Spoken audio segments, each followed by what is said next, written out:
Hi friends, இன்றைக்கி நம்ம செய்ய போகிறது என்னென்னா எக் ரைஸுக்கு தேவையான பொருட்களை நம்ம பார்க்க போகிறோம். அதுக்கு தேவையானது வெங்காயம், மிளகாய்த்தூள், பெப்பர் தூள், உப்பு, கரம் மசாலா, சோயா சாஸ், 2 முட்டை நாங்கள் எடுத்துருக்குறோம்.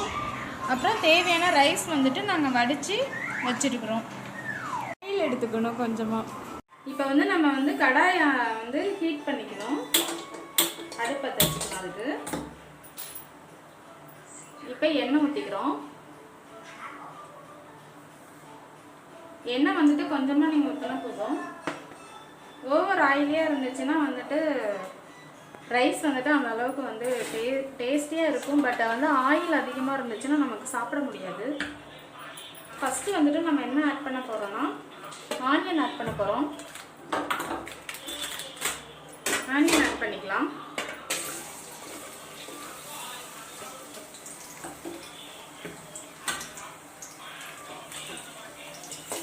ஆனியன் ஆட் பண்ணிவிட்டு நல்லா வதக்கணும்.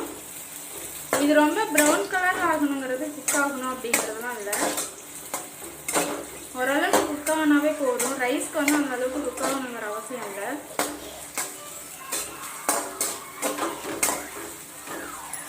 பாருங்க, நல்லா குக் ஆகிடுச்சு ஆனியன். நெக்ஸ்ட் பார்த்தீங்கன்னா நம்ம முட்டை ஆட் பண்ண போகிறோம்.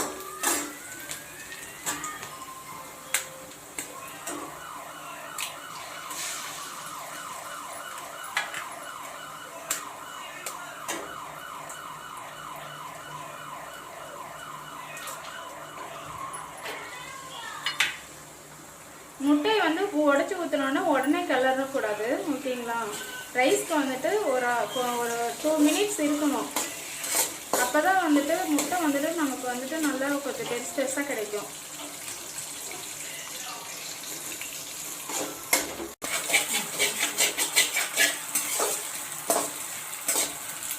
முட்டை பாருங்க நல்லா ஃப்ரை பண்ணியாச்சு.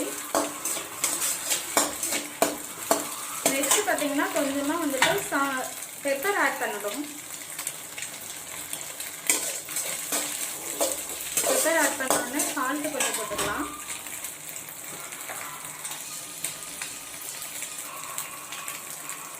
இப்போ நம்ம முட்டை ஃப்ரைக்கு தான் சால்ட்டு போடுறோம்.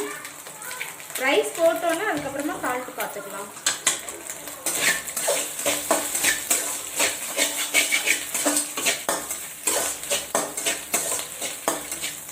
குக் ஆகிடுச்சு. நான் கொஞ்சமாக மிளகுத்தூள் லாஸ்ட்டாக போட்டு ஹை ஃப்ளேமில் வச்சு குக் பண்ணுறேன். லாஸ்ட்டாக போடுறோன்னா மிளகுத்தூள் போடணும். போட்டால் தான் நமக்கு அந்த ஒரு டேஸ்ட் கிடைக்கும். அப்படி இல்லைன்னா வச்சுக்கோங்க, டேஸ்ட்டே இருக்காது. இப்போ நான் ஒரு 3-4 பேர் சாப்பிட்ற மாதிரி குக் பண்ணிட்டு இருக்கிறேன். உங்களுக்கு எவ்வளோ தேவையோ அதுக்கு ஏற்ற மாதிரி நீங்கள் எல்லா மசாலாவும் ஆட் பண்ணிக்கோங்க. நம்ம வீட்டில் வடிக்கிற ரைஸை விட பாஸ்மதி ரைஸில் நீங்கள் வடித்து செஞ்சீங்கன்னா இன்னும் சாதம் நல்லாயிருக்கும், டேஸ்டியாகவும் இருக்கும். பாருங்கள், குக் பண்ணி நம்ம முடிச்சிட்டோம். இது ஒரு பவுலுக்கு மாற்றிக்கலாம். நம்ம ஃப்ரைட் ரைஸ் பவுலுக்கு மாற்றிட்டோம். இவ்வளோதாங்க, வெரி சிம்பிள்.